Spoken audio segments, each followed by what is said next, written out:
This Mishnah happens to be a continuation from the last Mishnah, a very easy point, but it just goes from one Mishnah to the next. So just to see the words of the Mishnah again, the earlier one, on Chavhei Amid Aleph. Chavhei Amid Aleph was the last Mishnah we learned. Very easy rule, we're familiar with this rule, it's not something so hard to go back into, and that was, Oichlin v'shoysin ara, you're allowed to eat and drink in a temporary fashion, in what we call today as a snack. You are allowed to snack with foods and drinks chutz l'sukkah, outside the sukkah. Okay, we spent... Is it a weird split up? Yes. The Mishnah puts it. Yeah, it is a weird split up. The way they set it up, because our Mishnah is going to go into a story. Mishnah is split up like this also? I actually went and looked at the Mishnah inside. I think it is. But I actually went to Mishnah to look, and I don't remember. I didn't look for that reason. I looked for a different reason. But I don't remember if it was the same. I think it was split. I could be wrong. Like this? Yeah, I could be wrong. How come weird split? So the Mishnah is going to bring down a story. This is not Shach, by the way. A new Mishnah is hope, like new Mishnah, and starts with a story. So it doesn't get better than this. The Mishnah starts off Maisa. Why is the word Maisa for a story? Why is the word for a story a Maisa? Anybody know? Like it means like v'chein also Mishnah. V'heviuloi. Now, why is there a vav? Usually, you start a Maisa. Maisa heviuloi. They brought them. It says v'heviuloi. So again, another question I had. I think it's like, let me tell you a story, and like this is what happened. You know, you throw in that and crazy story happened last night, and you know what happened? Like that type of thing. I think the vav is like, and this is what happened. V'heviuloi, and they brought to him. Who's to him? L'Rabbi Yochanan ben Zakkai. They brought to Rabbi Yochanan, the son of Zakkai, Litoim. Litoim means to taste, not to pound, not to have a full meal, to taste. Es hatasho, to eat a cooked dish. Tasho, the lashon of bishul, means like cooked dish. I don't know what the item was, but something that was cooked. I don't mean the dish, you're eating the actual dish. It means it's a word for saying, the food is called a dish. They gave him to taste a cooked dish. Okay, we'll see what he does in a second. And another story was, Ulu Rabban Gamliel, and to Rabban Gamliel, they one time brought to him Shnei Kaisavos, and a pail of water. So like a little snack, a few dates, 2 dates, and a drink of water. Helum l'sukkah, bring them up to the sukkah. They did not want to eat this outside the sukkah. Again, Maisa, we have a story. 2 separate Tanoim. One was Rabbi Yochanan ben Zakkai, and one was Rabbi Gamliel. They brought to Rabbi Yochanan ben Zakkai, let's say they brought out to him macaroni. Okay, macaroni, and they said to him, you want to taste the macaroni? He said, not outside the sukkah, bring it up to the sukkah, we'll eat it there. They brought to Rabbi Gamliel 2 dates and some water. And he said, bring them up to the sukkah. They both did not want to eat it outside the sukkah. Now, is this Maisa, this story, very similar to what we just said, you're allowed to snack outside the sukkah? Sounds totally the opposite of what we just said. We learned in the Mishnah earlier that you're allowed to eat or drink snacks outside the sukkah. And now we're introduced to the story, 2 Tanoim, when they were offered snacks outside the sukkah, they said, Helum l'sukkah, bring them up to the sukkah. Oh, okay. Very good. So the Gemara is going to ask this question, and the Gemara is going to answer like Kiva just said pretty much. Okay? But Lakapon and Pashtus, the Mishnah story seems very strange coming off the last Mishnah. Now, I was trying to find out for a long time. This is why I looked at the Mishnah. Shmuel David, if you can find the answer for me. Usually a deli is a pail. You don't drink from a pail of water. You drink from a case of water. Why did they bring him as, you want a snack? Here's 2 dates and a pail of water. I was very bothered by this. I was trying to look around. I couldn't find anyone that spoke about it. What? It sounds like he was just drinking a drink of water. You don't drink from a pail. What? He was eating dates. Yeah, dates you have to wash pears. Why? No. If they're wet. If they're wet, they're not wet. Moist pears. Dates are not... there's a question if they're naturally moist. There is a discussion about that. It is definitely wet. Yeah?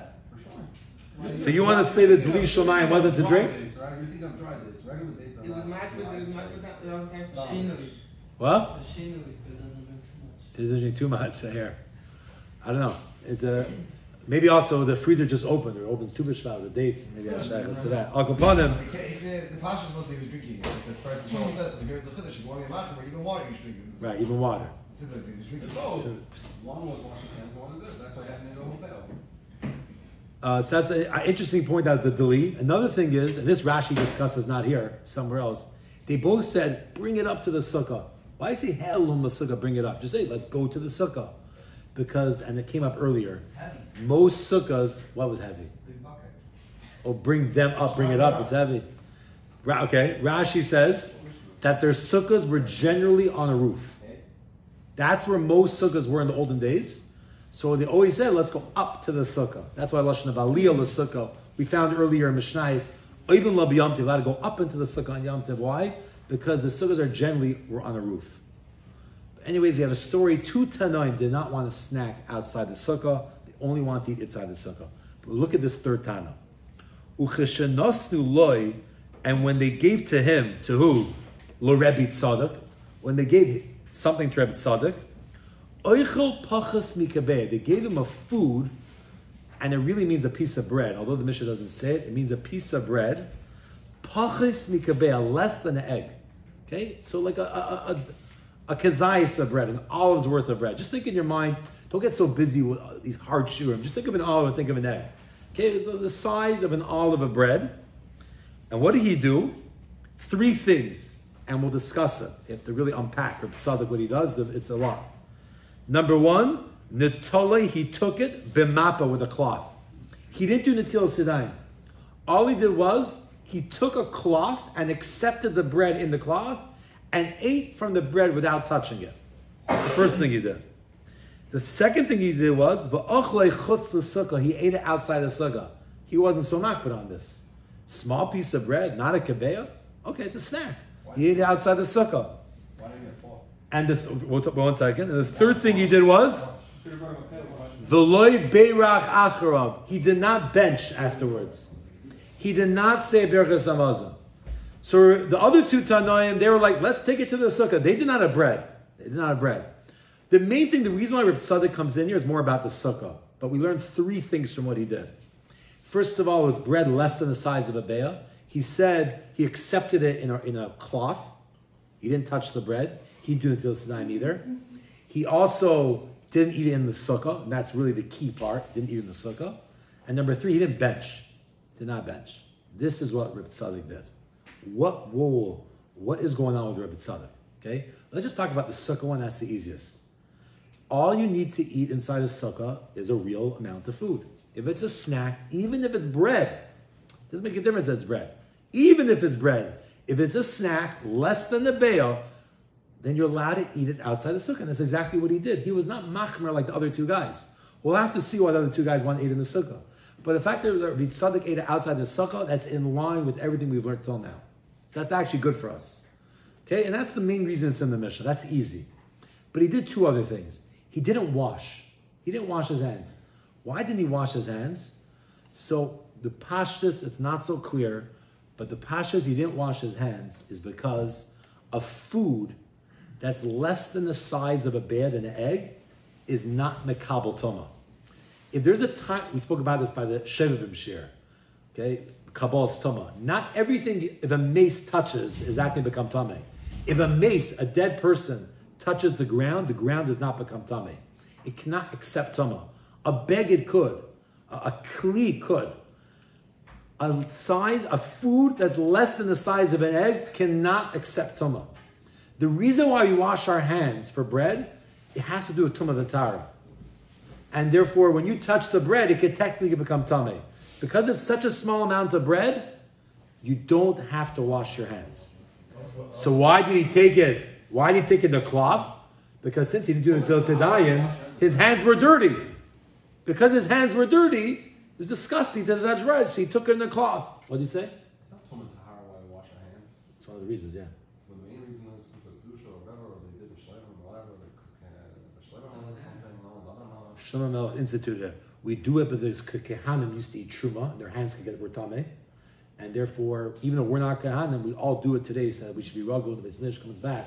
But the reason is, one of the reasons for Tumah B'Tar, yeah. That's not normally okay. Rabbi Gamliel was not a kohen. He was actually from the house of Yehuda. He was from the Davidic line. He was not a kohen. Rabbi Tzadok was. Rabbi Tzadok was a kohen. But people want to learn something different because of that. But Rabbi Tzadok, his hands were dirty. He didn't do the Til Sedayim, which would have cleaned his hands. So he took it in a cloth.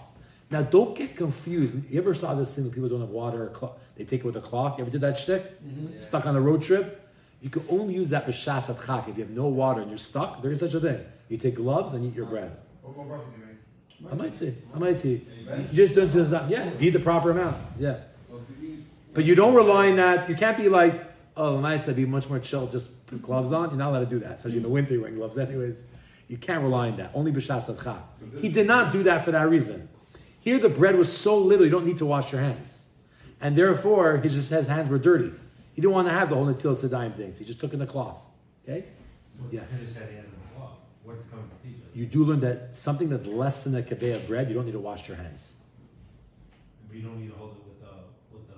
Yeah, you can hold it bare hands also. He just did it for cleanliness. But the main point is he didn't wash his hands. What? Why is it just saying this? Why does that have to be less than Just the fact, the interesting thing to learn from his Maisa. What? It doesn't have to be less than a kaveh, right?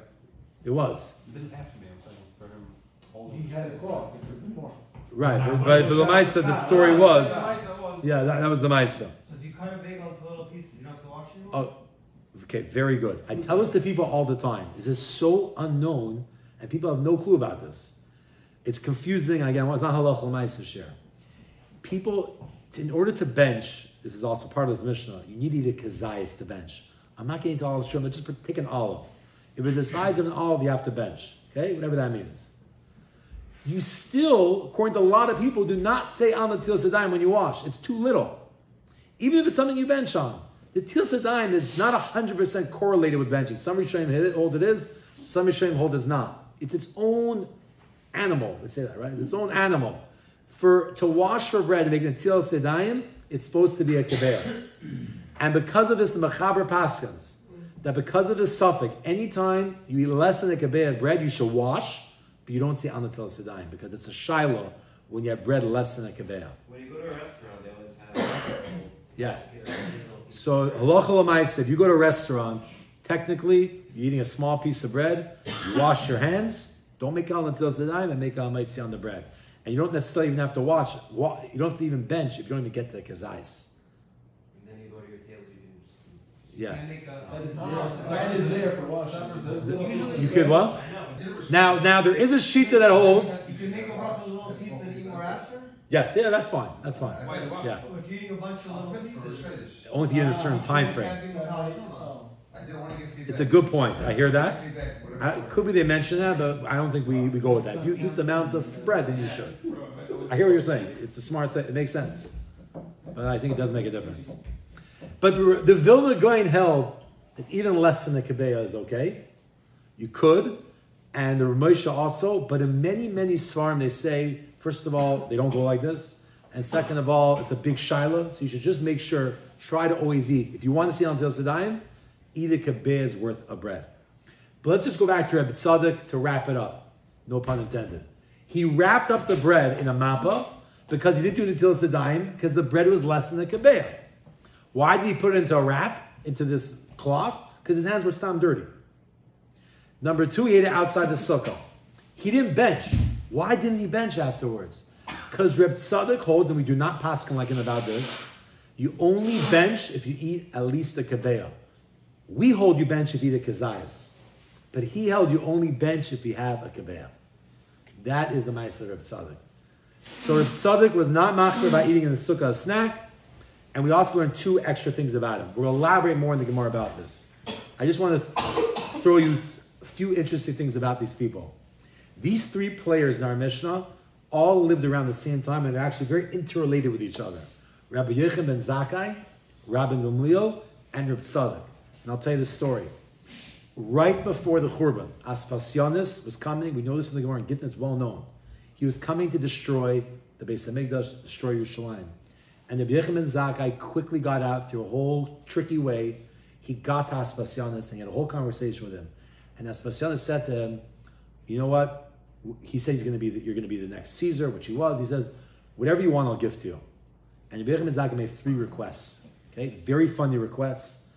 There's a lot of tightness on him when he asked for more, but he only asked for 3 things. Number 1, he said, save Yavna.